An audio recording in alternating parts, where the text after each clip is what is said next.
අද රජීව වෛද්‍යනායක සංගමයේ මධ්‍යම කාරක සභාවක් පැවතුණා. ඒකෙදී ඊට වැදගත් කාරණා කිහිපයක් සාකච්ඡාවට ගෙනුණා.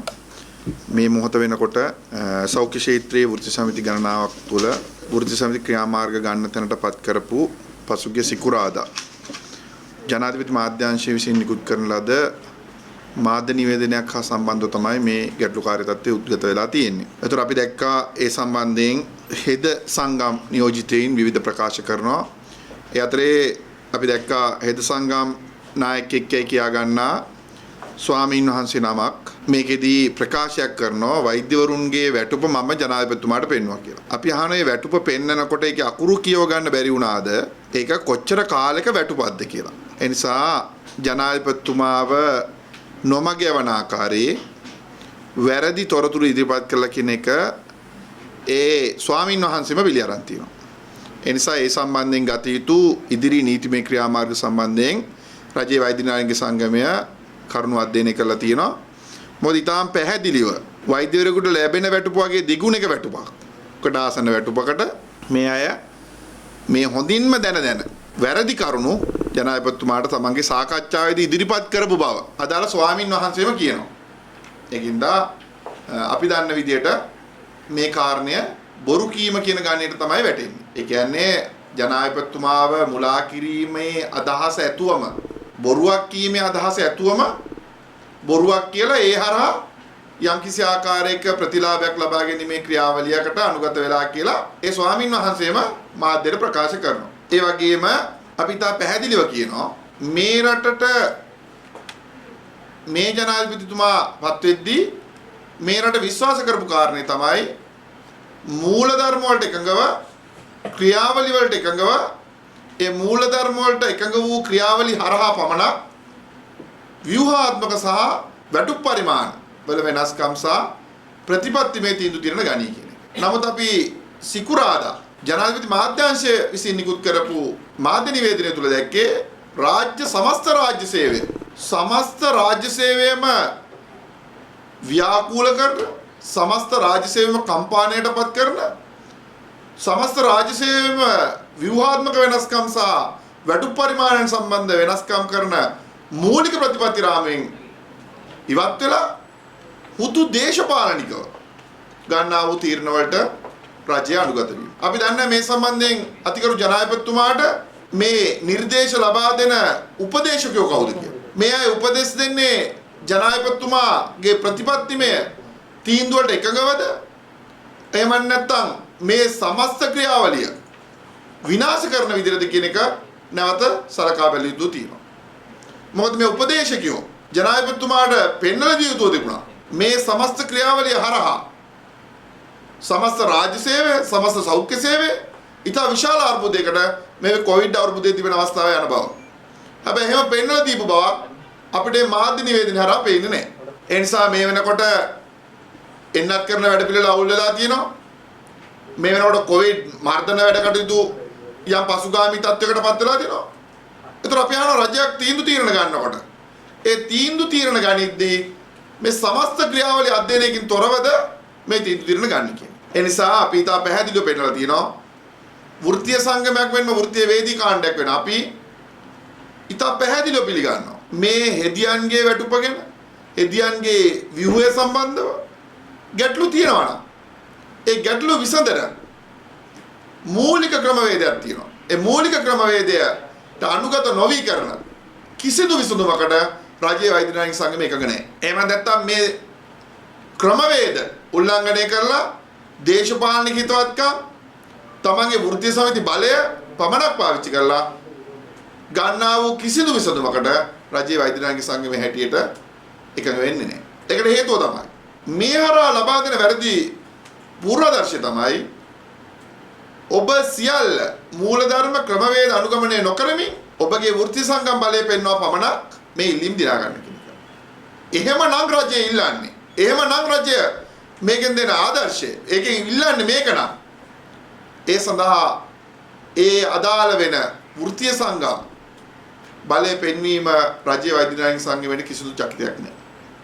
ඒ නිසා යම් පාර්ශවයකට ඕනේ නම් රජයේ වෛද්‍යනායක සංගමයේ වෘත්තීය සංගම් බලය පෙන්වලා ඇවිල්ලා මේ ඉල්ලීම් සම්බන්ධව කතා කරන්න කියලා ඒ සඳහා අපි සූදානම්. ඒ නිසා අද මධ්‍යම කාර්ය සභාව තීරණය කළා තියෙනවා මේ ක්‍රියාවලියකට අනුගත නොවි ප්‍රතිපත්තියකට අනුගත නොවි හිතුමනාපේ දේශපාලනික සහ ජනප්‍රිය වෙන පදනමෙන් පවණක් තීන්දුව తీරන ගැනීම නිසා සමස්ත රාජ්‍ය සේවය අද ව්‍යාකූල වෙලා තියෙනවා. හෙට දිනේදී මේ සමාන්තර කාණ්ඩ උසස් සහ පහළ කාණ්ඩ අද වෙනකොටත් ඒ තත්ත්වය උර්ගත වෙලා තියෙනවා. ඒ නිසා මේ ක්‍රියාවලිය සමස්ත ක්‍රමවේද උල්ලංඝනය කිරීම. ඒ නිසා මධ්‍යම කාර්ය සභාව ඉතා පැහැදිලි ලෙස තීරණය කරා මේ ලෙස ක්‍රමවේදයෙන් පරිබාහිරව ගිහිල්ලා යම් ඉල්ලීම් ලබා දෙන සූදානම් වෙනවා නම් ඒ සෞඛ්‍ය සේවය හෝ රාජ්‍ය සේවයේ විවාදාත්මක වෙනස්කමක් සිද්ධ කරනවා නම් ඒ සිද්ධ කරන පළවෙනි මොහොතේම වෘත්ති සමිති ක්‍රියාමාර්ගයට අවතීර්ණ වීම සඳහා අවශ්‍ය කරන බලය විධායක කමිටුවට ලබා දීලා තියෙනවා. ඒ නිසා අපි තා පැහැදිලි කරලා කියනවා රාජ්‍ය බලධාරීන්ට ඔබ යම් පියවරක් ගත්තොත් මේ ව්‍යුහාත්මක වෙනස්කම් වැටුප් කොමිෂන් සභාවක් නිශ්චිත සංයුතියෙන් පත් කරන්නේ නැතුව ඒ නිශ්චිත සංයුතියෙන් පත් කරපු වැටුප් කොමිෂන් සභාවක් තුලට මේ කාරණා ගෙනියන්නේ නැතුව අදාළ ක්‍රමවේදයට පරිබාහිරව තීන්දුව తీරන ගත්තොත් එය තවත් වෘත්තීය සමිති ක්‍රියාමාලාවක එමන්දන ක්‍රියාදාමයක ආරම්භය වේ. ඒ නිසා මේ වෙනකොටත් විවිධ රාජ්‍ය සේවයේ විවිධ කාණ්ඩ රාජ්‍ය වෛද්‍ය නායක සංගමයේ සමග සාකච්ඡා කරමින් ඉන්නවා. විධායක කාණ්ඩ සාකච්ඡා කරමින් ඉන්නවා. ඒ වගේම අනිකුත් ගුරු සංගම් සාකච්ඡා කරමින් ඉන්නවා. මේ වගේ සාකච්ඡා ගණනාවක් රාජ්‍ය වෛද්‍ය නායක සංගමයේ සමග ඒ වගේම සෞඛ්‍ය සේවයේ වෘත්තීය සංගම් ගණනාවක් සාකච්ඡා ආරම්භ කරමින් ඉන්නවා රාජ්‍ය වෛද්‍ය නායක සංගමයේ සමග. ඉදිරියේදී මෙවැනි අත්නෝමතික ක්‍රියාවලියක් අනුමත වුණොත් ඒ මොහොතේම රට පුරා දැවැන්ත වෘත්තීය සමිති ක්‍රියාමාර්ග ගණනාවකට සෑම අංශයකම අනුගත වීමට ඕන එකක වෙලා තියෙනවා. ඒ නිසා අපි කියන රජයට මේ උපදෙස් දෙන උපදේශකයෝ නිශ්චිත දැනුමකින් රහිත නම් ඒ දැනුම කල්පැනලා නම් ඒ වෙනුවට මේ තනතුරු සඳහා නිශ්චිත උපදේශකයෝ පත් කරගන්න. ඒ නිසා වැරදි තීරණ ගැනීම සඳහා නොමගැවීම් කරන පුද්ගලයන් සම්බන්ධයෙන් අවධානයෙන් ඉන්න.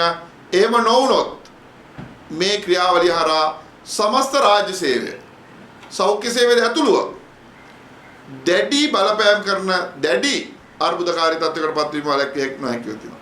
ඒ වගේම අද දවසේ අපි දකිනවා මේ රටේ එන්නත් කරන වැඩපිළිවෙල අපි දිගින් දිගටම පැහැදිලි කරා. මේ එන්නත් කරන වැඩපිළිවෙල සෞඛ්‍ය අමාත්‍යාංශයේ වසංගත රෝග විද්‍යාංශයේ මූලිකත්වයෙන් සිදු කළ යුතුයි කියන කාරණය. හැබැයි අපි අද වෙනකොට දකිනවා සෞඛ්‍ය අමාත්‍යාංශයේ වසංගත රෝග විද්‍යාංශය අසමත් වෙලා තියෙනවා. Taman යටතේ කළ යුතු එන්නත් කරන වැඩපිළිවෙල Taman කරන්න. අපි අහනවා සෞඛ්‍ය ලේකම්තුමාගෙන් සෞඛ්‍ය සේවා අධ්‍යක්ෂ ජනරාලගෙන් ඔබ ලබා දුන්නු කුමන අවසරයක් මතද වසංගත රෝග විද්‍යාංශයේ මේ ක්‍රියාවලිය යුද හමුදාවට පවරලා තියෙන්නේ.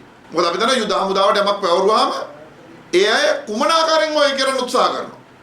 හැබැයි ඒකෙන් සිද්ධ වෙන තාක්ෂණික වැරදි ඒ සම්බන්ධව වගකීම ගන්න කවුද? මේ ආකාරයට වැක්සින් කරන්න එන්නත් කරන්න හිතුනොත් තව ටික කාලෙකින් ගියයි. ගමේ කාන්තා සමිති, ගෝවි සමිති ගෙනලා එයාට වැක්සින් ටික දීලා තමයි ගා ගන්න කියලා. දැන් මොකද්ද තියෙන සෞඛ්‍ය අමාත්‍යාංශයේ බලධාරීත්වය? සෞඛ්‍ය අමාත්‍යාංශය මේක මොනිටර් කරනවාද? ඒ නිසා මේ එන්නත් කරන්නේ කියන්නේ නිකන් කුප්පියක තියෙන මොනවා හරි අරගෙන ඇඟට ඔබන එක නෙමෙයි. අපි දකිනවා තාක්ෂණික වැරදි රාශියක් පෞද්ගලික කාලේදී අපි දැක්කා. අපි ඒ සම්බන්ධයෙන් දැනුවත් කරා. ඒ නිසා මේ එන්නත් කරන වැඩපිළිවෙල කෙරේ සෞඛ්‍ය ක්ෂේත්‍රය කෙරේ තියෙන විශ්වාසය බිඳවට්ටන්න කටයුතු කරන පිරිස සම්බන්ධයෙන් අපි එළිදැක් යුතු දිනවා. අපි වසංගත රෝග විද්‍යාංශයෙන් අහනවා ඔබට කුමන ආයතනයකින්ද අනුමැතිය ලැබුණේ? කුමන පදනමක් මතද මේ ක්‍රියාවලිය සෞඛ්‍ය සේවා කාණ්ඩයට කළ නොහැකි බවට ඔබට දත්ත තියෙනවද? මොකද අපි දැක්කා රාජ්‍ය වෛද්‍ය නායක සංගමයට බාර දුන්නා එන්නත් කරන්නේ වාර්තාගතව ලංකාව තුල සිද්ධ කරා. එහෙනම් අපි අහනවා මේ එන්නත් කරන වැඩ පිළිවෙල මේ සෞඛ්‍ය සේවයෙන් එළියට ගෙනියන්න අවසර ලබා දුන්නේ කවුද? මේක හරියට යුද්ධයක් තියෙන වෙලාවක යුද්ධ කරගෙන යනකොට හමුදාවට විතරක් තනියම යුද්ධ කරන්න බෑ කියනකොට සිවිල් ජනතාවට ආයුධ පුණක් දෙනවා. හැබැයි හමුදාව යුද්ධ කරන් යද්දිත් හමුදාවෙන් එක පුද්ගලයෙක් තීරණය කරනවා නම් නෑ සෞඛ්‍ය සේවයේ ඉන්න සෞඛ්‍ය සේවකින්ට තුවක්කු දීලා මේ යුද්ධ කරන්න දෙනවා කියලා. හමුදාව එක නොකර පැත්තක තියනවා කියලා. අන්න එවැනි තාක්ෂණික තීරණ. ඒ නිසා හමුදාව කළ යුතු කාරණා හමුදාව කිරීම සම්බන්ධයෙන්වත් එන්නත් කරන සඳහා හමුදාවේ ලැබිය යුතු දායකත්වය ලබා ගැනීම සම්බන්ධයෙන් නෙමෙයි මේ ගැටලුව පැනනගලා තියෙන්නේ. සමස්ත එන්නත් කරන ක්‍රියාවලිය යම් ආකාරයක සෞඛ්‍ය සේවය තුලින් හමුදාව තුළට වපනක් ලබා දීම තුළ සෞඛ්‍ය සේවා කාණ්ඩ තුළ අර්බුදයක් පැනනගලා තියෙනවා. ජනතාව තුළ මේ සම්බන්ධ තියෙන විශ්වාසය පිළිබඳ ගැටලු පැනනගලා තියෙනවා. ඒ අනාගතයේදී එන්නත් කරන වැඩපිළිවෙළ සම්බන්ධව ජනතාව තුළ තියෙන විශ්වාසය බිඳ වැටීමට ඒ වගේම මේ ඇති වෙන සංකූලතාවල වගකීම බාරගන්නේ කවුද කියන ගැටලුවක් පැනනගලා තියෙනවා. අපි දකිනවා වැක්සින් එකක් එන්නතක් ආවලා ඒක අවසන් පුද්ගලයාට ලබා දෙන තුරු අපි ගේන රටක ඉඳලා මේ ලංකාවට ගෙනල්ලා එන්නත් කරන ඒ කියන්නේ ෆැක්ටරියේ නිපදපු තැන ඉඳලා රෝගියාගේ හෝ අදාළ ග්‍රාහකයාගේ ඇඟට ඇතුල් කරන තුරු උෂ්ණත්වය පවත්වාගෙන යනවා. ඒක පවත්වාගෙන යන තමයි සෞඛ්‍ය සේවා කාණ්ඩ උගන්වලා තියෙන්නේ. ඒතර මේ ක්‍රියාවලිය සිද්ධ වෙනවද? ඒක සම්බන්ධයෙන් අපිට මේකට ඡායාරූප ලැබිලා තියෙනවා. ඒකදී අපිට පේන්නේ නැහැ වෙන කාණ්ඩ. ඒ වැඩ පිළිලක් දියත් වෙනවා. ඒ නිසා මේක අපි වැරද්ද දකින්නේ. හමුදාවට ලබා දුණු කාරණයක් සිද්ධ කිරීම සම්බන්ධ නෙමෙයි. කවුද හමුදාවට මේක කරන්න කියලා. සෞඛ්‍ය සේවයට මේක කරන්න බෑ කියලා වසඟතුරු විද්‍යාශිත කිව්වේ. කවුද මේ සඳහා අනුමැතිය ලබා දුන්නේ? කවුද මේ සඳහා මඟ පෙන්වුවේ? මෙන්න මේ කියන ක්‍රියාවලිය වසඟතුරු විද්‍යාංශය හෝ සෞඛ්‍ය අමාත්‍යාංශය විසින් පැහැදිලි කළ යුතු තියෙනවා. ඒ නිසා අපි බලාපොරොත්තු වෙනවා මේ රටට ලබා දෙන ඕනෑම එන්නත් ප්‍රමාණයක් මේ රටේ ජනතාවට නිශ්චිතව පළමුව වයස අවුරුදු 60ට වැඩි අයටත් එවැනි කාණ්ඩගත කිරීමක් තුළ විද්‍යාත්මක පදනමක් තුළ කල්ගත වීමකින් තොරව ප්‍රමාදයකින් තොරව ලබා දෙන්න රජයේ වෛද්‍ය නායක සංඝ නිසා සෞඛ්‍ය සේවයට හැකියාව තියෙනවා. ඒ නිසා ඒ සම්බන්ධයෙන් අවශ්‍ය කරන පහසුකම් අවශ්‍ය නම් ඒ හමුදාවෙන්ද එමෙ නැත්නම් ප්‍රාදේශීය ලේකම් පුරවරාද එමෙ නැත්නම් ග්‍රාම නිලධාරී මහතුරාද ඒ කියන කාරණා වෙනම කාරණයක්. හැබැයි එන්නත් කරන වැඩ පිළිවෙල විද්‍යාත්මකව කිරීමේ හැකියාව සෞඛ්‍ය සේවයට තියෙනවා. ඒ නිසා මේ ක්‍රියාවලියට යොදවන්න හේතු වෙච්ච කාරණා සම්බන්ධයෙන් සෞඛ්‍ය අමාත්‍යාංශය පැහැදිලිව තමන්ගේ ස්ථාවරය ප්‍රකාශ කළ යුතු තියෙනවා. බොහොම ડોક્ટર නවීන් දැන් මේ මහජන සෞඛ්‍ය පරීක්ෂකවරුන්ගේ සංගමයේ කුරුරෝහණ මහතා චෝදනා කරන්නේ මේ සම්පූර්ණ සම්මේලනයට වග කියන්න ඕන වැඩ වර්ධන වලට ඇදලා දැම්මේ රජයේ වෛද්‍ය දානගේ සංගමය කියනවා. එයා සාමාන්‍යයෙන් දන්නේ මොනවටත් රජයේ වෛද්‍ය දානගේ සංගමය කියන්නේ විතරයි. එක එක්කෙනාගේ දැනුගත්කම් මත තමයි එයාගේ පිළිතුරු ලැබෙන්නේ. ඉතින් එයාගෙන් ඊට වැඩි උත්තර බලාපොරොත්තු වෙන්න බෑ කොහොමද? ડોક્ટર දැන් යකිනවා රෝල් ආසිතව වර්ජන මාලාව මේ වර්ජනයත් එක්ක එන්නත් නිසි ආකාරව දෙන්න බැරි වෙයි කියලා නිසාවෙන් හමුදාවට මේක වාර දුන්නා කියලා සැකයක් නෑ. අපි අහන්නේ ඒක රජයේ වෛද්‍ය නාලික සංගමයේ හෝ වෛද්‍යවරුන් සමග සාකච්ඡා කරාද? අපේ පැහැදිලි ප්‍රශ්නේ එච්චරයි. ඒ අපිට කළ නොහැකි නම් අපි කියනවා. ඒතකොට කොවිඩ් කාර්යසාධක බලකායේදී අධිකාරී ජනාධිපතිතුමාට අපි පොරොන්දුවක් වුණා. මේ එන්නත් කරන වැඩ පිළිවෙල නිශ්චිත පරිදි මේ දිනට ඉවර කරනවා. ඒතකොට ඒ සමහර අවස්ථාවලදී අපිට වැක්සින් ලබා දෙන්න සෞඛ්‍ය අමාත්‍යාංශ පැත්තෙන් බරක් වුණා මිසක් අපේ වෛද්‍යවරු බලාගෙන හිටියා. කොරෝනා රෝහලේම ලබා දුන් වැක්සින් ප්‍රමාණය මදි. ඒ වුණාම වෛද්‍යවරුන්ට එන්නත් කිරීමේ ක්‍රියාවලිය ගැටලුවක් තිබුණේ නැහැ. ඒතකොට අපි අහන්නේ මම මේකයි අහන්නේ යුද්ධය හමුදාවක් කරගෙන යනකොට හමුදාවට කරන්න කැපැසිටි එක තියෙනවා නම් සිවිල් ජනතාව වෙන කාණ්ඩ පටල ගන්න නැහැ ඒකට. ඒ නිසා මේ සියල්ල සෞඛ්‍ය අමාත්‍යාංශය නිසි කළමනාකරණයක් නොමැතිකම නිසා සිද්ධ වෙලා තියෙනවා. ඒ නිසා මේකට පිළිතුරු ලබා දීම සෞඛ්‍ය අමාත්‍යාංශයේ කාර්යය. වෛද්‍යතුමනි දැන් මේ කුරුරෝහණ මහත්තයා කියන්නේ ඔබතුමාලා පඩි වැඩි කරගත්තා. ඒ කියන්නේ අත්‍යනෝමතික ක්‍රියාකලාපය නිසා තමයි අද දවසේ අකණ්ඩ ඒ කියන්නේ මේ වෘත්ති සමිති 14ක සෞඛ්‍ය සේවක මේ වැඩ වර්ධනය ගියේ කියලා. සම්පූර්ණ වගකීම ගන්න ඕනේ ඔබතුමාලා කියන්නේ. ඒ කියන්නේ ඔබතුමාලා පඩි වැඩි කරගත්තා. මම නැවතත් කියන්නේ එතුමාගේ උත්තර ලබා දීමේ ශක්තිය තියෙන්නේ එතුමාගේ දැනුම ප්‍රමාණය මතනේ. එතකොට මේක අපි තරයේ ප්‍රතික්ෂේප කරන කාරණයක්. නමුත් එතුමා හෙට දවසේ ඇහුවත් එතුමාට තේරෙන්නේ ඔච්චරයි කියන්නේ. මොකද එතුමාගේ දැනුම මිනුම මතනේ මේක තීරණය වෙන්නේ. ඒතකොට එතුමාගේ උත්තරය ඔක තමයි. ඒ කියන්නේ කොයි දෙයකටත් එකම මන්ත්‍රයක් ජප කරන්නේ. දැන් අද දවසේ කැබිනට් එකට එතුමාට දුන්නොත් එතුමාගේ වර්ධනය හෙට නවතිනවා ඔබතුමාලා පටන් ගන්නවා. අපි කියලා තියෙන්නේ ක්‍රමවේදයක්. දැන් මේ හැමෝම දොස්තරලා වෙන්න නෙමෙයි ඉල්ලන්නේ. මේක ලෝකේ වෙන දෙයක් නෙමෙයි. එතකොට තම තමන්ගේ රැකියාවට අදාළව යම් දේවල් ලබා ගැනීම නෙමෙයි ප්‍රශ්නේ. සමස්ත සෞඛ්‍ය සේවයේ ව්‍යුහාත්මක වෙනසක් කරන එක. ඒ ව්‍යුහාත්මක වෙනස කරලා යුතු නම් ඒ කරන ක්‍රමවේදයක් තියෙනවා. ඒ ක්‍රමවේදයට කරන්න කියන්නේ. එච්චරයි. දැන් සෞඛ්‍ය අමාත්‍ය කවුද මේ හේමන්ත හේරත් වෛද්‍යතුමත් කියලා තියෙනවා අද දවසේ මේ වෘත්තීය සමිති ක්‍රියාමාර්ග නිසා ඒ කියන්නේ කොවිඩ් මේක වැඩි වෙනවා කියලා. වෛරසය එන්න වැඩි වෙනවා කියලා. එතකොට ඒක ගිහින් කියන්නේ සෞඛ්‍ය අමාත්‍යතුමියට.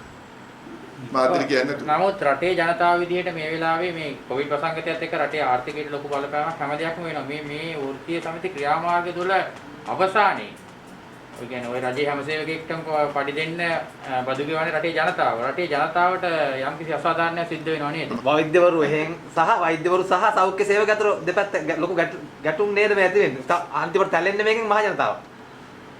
දැන් ඔබතුමා කියන ඔය මුලින්ම මේ බදු ගෙවන කතාව ගමුකෝ. මේ බදු ගෙවනවා කියන්නේ අපි මේ සීනි වලට හරි අල වලට හරි ගෙවන බද්ද. ඒක මමත් ගෙවනවා. හරි. අවසානයේ මේ බදු ගෙවන ජනතාවයි අපි කියන්නේ දෙකක් නෙමෙයි. ඒ බදු ගෙවන ජනතාවත් මමත් ඉන්නවා. ඔබත් ඉන්නවා. ඒ නිසා මේ මහ ජනතාව දුෂ්කරතාවයට ලක් වෙනවා කියන එක පැහැදිලි ඕනම වෘත්ති සමිති ක්‍රියාමාර්ගය. ඒතර රාජ්‍ය වෛද්‍ය නායක සංගමයේ බාරම් බලන්න මේ කොවිඩ් ආරම්භය ආවට පස්සේ ගැටලු තිබුණා. ගැටලු බොහොමයක් තිබුණේ මේ කොවිඩ් ක්‍රියාවලිය නිවැරදි මාර්ගයට ගන්න. එතකොට ඔය කියන මහතුරු කවුරුත්ම ඒගොල්ලෝ මහතුරු කියා ගන්නවනේ. ඔය කියන මහතුරු කියා ගන්න කවුරුවත්ම මේ ක්‍රමවේදය හදන්න එක යෝජනා මාලාවක් දීලා තියෙනවද කියනවා. ඒකෙදි මෙහෙමයි මම අර ආයි කලින් කියනවා වගේ ඒක තම තමන්ගේ දැනුම මතනේ තීරණය වෙන්නේ. වැඩපිළිවෙලක් යෝජනා මාලාවක් දෙන්නත් යම් ප්‍රමාණික සාක්ෂරතාවයක් තියෙනවා. ඒක නොමැතිකම ගැන මට ගැටලුවක් නැහැ. ඒතකොට රාජ්‍ය වෛද්‍ය නායක සංගමයේ දුන පළවෙනි රැල්ල එනකොට කොහොමද කළමනාකරණය කරන්න කියලා වැඩපිළිවෙල. රට විවෘත කරන්නේ කොහොමද කියලා වැඩපිළිවෙලක් දුන්නා. එන්නත් කරන්නේ කරන්නේ කොහොමද කියලා වැඩපිළිවෙලක් දුන්නා. PCR කරන්නේ කොහොමද කියලා වැඩපිළිවෙලක් දුන්නා. එහෙම යෝජනා ලිඛිතව බාර දීලා තියෙන කොවිඩ් කාර්යසාධක බලකායට. හැබැයි ඒවා ක්‍රියාත්මක නොවෙනකොට අපි ඒ සම්බන්ධයෙන් හඬක් නැගුවා. ඒතර සමස්ත කොවිඩ් ක්‍රියාවලිය තුල අපි වෘත්තීය සමිති ක්‍රියාමාර්ග කළා කිසිම දෙයක් කරන්නේ. හැබැයි රජයේ වෛද්‍ය නායක සංගමයේ සමාජිකත්වයට තිබෙන ගැටලු ඉදිරිපත් කරලා ඒ සම්බන්ධයෙන් ක්‍රමවේද අනුගමනය කළා යම් ඉල්ලීම් ලබාගෙන තියෙනවා. එතකොට ඔය කියන කවුරුත්ම එහෙම ඉල්ලීම අරන්නේ. එතකොට මේ කොවිඩ් කියන අර්බුදය තුල ඔබ කියන ජනතාව තැලී පෑගෙන වෙලාවට වෘත්තීය සංගම් කරලා ඉල්ලීම් දිනා ගන්න ඕන පුළුවන් කියලා තමයි අපේ හාමුදුරන් වහන්සේ හිතන්නේ. ඒ කියන්නේ මේ පෑගෙන ජනතාව තව ටිකක් පාගලා මේ ඉල්ලීම් දිනාගත යුතුයි කියන තැන තමයි අපේ ස්වාමීන් වහන්සේ ඉන්නේ. එතන තමයි අර පාර්ලිමේන්තු මන්ත්‍රීතුමා ඉන්නේ. එතන තමයි ඔය කියන මහත්තුරු කියගෙන අනික් කට්ටිය ඉන්නේ. ඒතර අපි කියලා තියෙන මොකද්ද? මේ ක්‍රමවේදයක් කරා කියලා රජයේ වෛද්‍ය නායක සංගමයට ලැබිච්ච දේවල් පවා මේනොට ලැබිලා නැහැ රටේ ආර්ථික තත්ත්වයේ මතය කියලා. හැබැයි අපි ඒත් වෘත්ති සමිති ක්‍රමවලට අවතිරලා නැහැ. හැබැයි ක්‍රමවේදය උල්ලංඝනය කරලා වැරදි අවබෝධයක් ලබා දෙනවා රටට. රටේ ජනතාවට, රටේ වෘත්ති සංගමවලට නෑ. ඕගොල්ලෝ ක්‍රමවේදය හරහා ගියොත් අපි ඕගොල්ලන්ට ඉල්ලීම් දෙන්නේ නැහැ. ඕගොල්ලෝ එන්න ඕනේ ස්ට්‍රයික් එකක් කරලා. ජනතාව පාගලා, ජනතාව තෙරපලා, ජනතාව පීඩාවටපත් කරලා තමයි ඕගොල්ලෝ ඉල්ලීම් ඉල්ල ගන්න ඕනේ කියලා රජය කියනවනම්. ඒක නම් රජයේ ප්‍රතිපත්තිය. ඒක නම් රජය අනුගමනය ක්‍රමවේදය. ඒ රජයේ අනුගමනය කරන ක්‍රමවේදය යම තමයි අපි පෙන්නලා දීලා තියෙන්නේ. අපි තවමත් වෘත්ති සමිති ක්‍රියාමාර්ගයට ගිහිලා නැහැ. හැබැයි වෘත්ති සමිති ක්‍රියාමාර්ගයට යන්න වෙන්නේ මොකද? රජය කියන්නේ වෛද්‍යවරු ඔහොම ඇවිල්ලා අපිට ඉල්ලීම් දෙන්න බෑ. වෛද්‍යවරු එන්න රෝගීන් තලා පෙරලා වෘත්ති සමිති ක්‍රියාමාර්ගයක් කරලා ඕගොල්ලෝ මේ හොඳට ජනතාවත් එක්ක ඉඳලා එන්න එපා කියලා. එහෙමනම් කියන්නේ අපේ මූලික පරමාර්ථයන් එකක් වට රජයේ වෛද්‍ය නායක සංගමේ ව්‍යවස්ථාවෙම තියෙන සමාජිකත්වයේ ඒ සමාජිකත්ව සමස්ත රාජ්‍ය සේවය විනාශ කරන වැඩ පිළිවෙලකට අපිට යන්න ඉඩ දෙන්නේ නැහැ. එතකොට රජයට අපි කියන ක්‍රමවේදේ තේරෙන්නේ නැත්නම් ඒක සුමට වැඩි වගේ තේරෙනවා නම් ඊට එහා ගිය වැඩ පිළිවෙලට අවතීර්ණ වෙන්න තමයි මධ්‍යම කාර්ය සභාව දිනේ තීරණය කරන්නේ. අදවත් තීරණය කරන්නේ වෘත්ති සමිති ක්‍රියාමාර්ග කරනවා කියලා. අවශ්‍ය මොහොතක වේලා බාදෙන්න. එච්චරයි.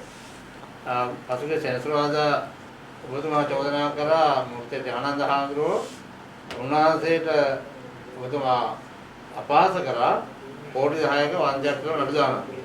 අනිත් මට තියෙන කනගාටුව තමයි උන්වහන්සේගේ වටිනාකම තාක්ෂේරු කිරීම සම්බන්ධයෙන්. ඔබ මගෙන් ඇහුවොත් මගේ වටිනාකම රාජ්‍ය වෛද්‍ය නායක සංගමේ වටිනාකම ඔය වගේ 1000 ගුණයකටත් එහා මිල කළ නොහැකි වටිනාකමක් අපිට තියෙනවා. ඒ නිසා අපිට නඩුවක් දැම්ම උනත් කවුරුහරි අපහාස කරොත් අපිට මිල කරන්න බැරි වෙනවා අපේ වටිනාකම.